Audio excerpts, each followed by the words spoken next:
بہت دلچسپ واقعہ ہے جی، اور بہت ہی سبق آموز واقعہ۔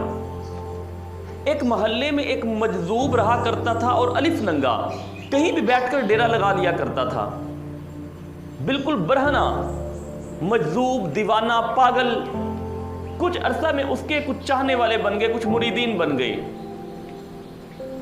ایک مرتبہ مریدین کے ساتھ بیٹھا ہوا تھا تو مریدین کہنے لگے، حضرت آپ ہمارے بڑے ہیں، ہمارے پیر صاحب ہیں، اور آپ اس طرح برہنہ حالت میں ہمیں کچھ اچھا نہیں لگتا، یہ ویسے بھی خلاف شرع ہے اور ہمیں بھی آپ کے پاس شرمندگی فیل ہوتی ہے، حضور کچھ ڈھانپنے کے لیے کچھ تھوڑا بہت لباس تو ہونا چاہیے۔ انہوں نے اس ننگے پیر کو رضامند کر لیا اور پیر صاحب کو ایک لنگوٹی لا دی۔ اب پیر صاحب نے لنگوٹی کس لی۔ تھوڑے دن گزرے، جب پیر صاحب صبح کو اٹھے تو پیر صاحب کی جو لنگوٹی تھی وہ چوہے نے کتری ہوئی تھی۔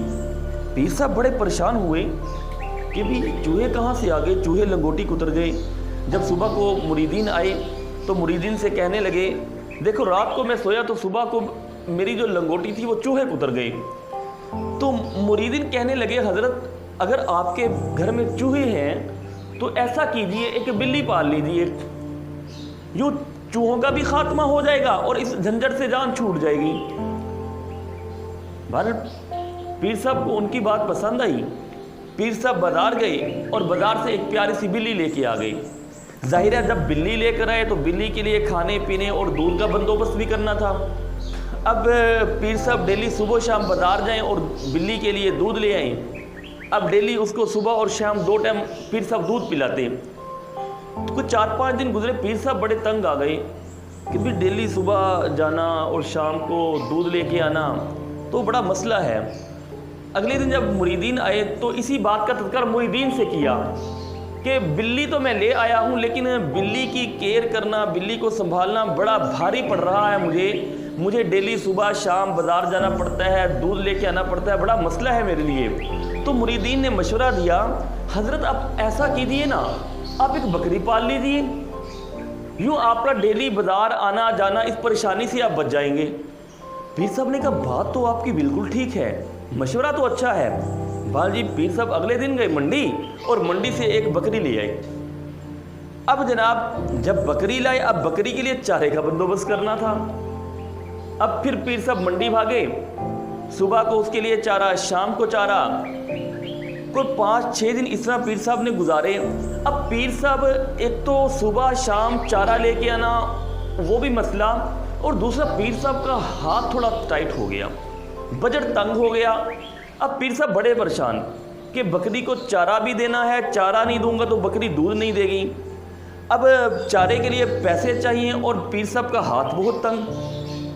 اگلے دن جب مریدین آئے تو پیر صاحب نے ان مریدین سے کہا، بھئی بکری تو میں لے آیا اور 4-5 دن سے میں چارہ بھی دے رہا ہوں، لیکن میرا تھوڑا سا بجٹ ٹائٹ ہو گیا، ہاتھ میرا بڑا تنگ ہو گیا، اب مجھے اس کے لیے چارے کا بندوبست کرنا مشکل پڑ رہا ہے۔ تو مریدین کہنے لگے، تو حضرت کوئی بات نہیں، اگر آپ کا ہاتھ تھوڑا تنگ ہو گیا ہے تو کہیں نہ کہیں ہلکی پھلکی ملازمت کر لیجئے، کہیں جاب کر لیجئے، آپ کے لیے آپ کا ہاتھ تھوڑا کھل جائے گا، تھوڑی آسانی ہو جائے گی۔ پیر صاحب نے جب ان کی یہ بات سنی مریدین کی، پیر صاحب کو ان کی بات پہ غصہ آیا۔ پیر صاحب نے لنگوٹی اتار کے ان کے منہ پہ ماری، کو بھاگ جاؤ، دفع ہو جاؤ، یہ سارا فساد، یہ سارے فساد کی جڑ یہ لنگوٹی ہے، اس لنگوٹی سے تو میں ننگا ٹھیک ہوں۔ اس واقعے سے ہمیں 2 لیسن ملتے ہیں۔ ایک تو یہ کہ دنیا کے ساتھ جتنا تعلق بناتے چلے جاؤ گے اتنا بنتا چلا جائے گا، اور دوسرا لیسن یہ کہ اپنی ضروریات کو جتنا بڑھاتے چلے جاؤ گے اتنی ہی زیادہ آپ کی ضروریات بڑھتی چلی جائیں گی۔ کھانا تو خشک روٹی سے بھی کھایا جا سکتا ہے، لیکن اگر گھی والی کھانا چاہو گے اس کے لیے ایکسٹرا بجٹ چاہیے۔ اب کھانا تو گھی سے کھایا جا سکتا ہے، لیکن اگر اب دیسی گھی سے کھانے کو دل کر رہا ہے اس کے لیے اور زیادہ بجٹ چاہیے۔ روٹی تو دال کے ساتھ بھی کھائی جا سکتی ہے، لیکن اگر گوشت کے ساتھ کھانی ہے اس کے لیے الگ بجٹ چاہیے۔ اچھا روٹی تو سادہ گوشت سے بھی کھائی جا سکتی ہے، لیکن اگر آپ چاہیں گے جناب ہم کڑھائی بنائیں، مٹن بنائیں، ٹکے بنائیں، کچھ ایسی خاص ڈش بنائیں، اس کے لیے ایکسٹرا مسالہ جات چاہیے، اس کے لیے ایکسٹرا بجٹ چاہیے، اس کے لیے ایکسٹرا خرچہ چاہیے۔ مطلب کہنے کا یہ ہے کہ جتنی ضروریات بڑھاتے چلے جاؤ گے بڑھتی چلی جائیں گی. اس لیے ہمارے مذہب میں، ہمارے اسلام میں فضول خرچی سے منع کیا گیا ہے، زائد ضروریات سے منع کیا گیا ہے. لہذا ہمیں چاہیے ہم کفایت شعاری سے کام کریں تاکہ ہم ایک خوشحال زندگی گزار سکیں. نیکسٹ ملتے ہیں ایک نیو کہانی کے ساتھ، تب تک کے لیے اللہ حافظ.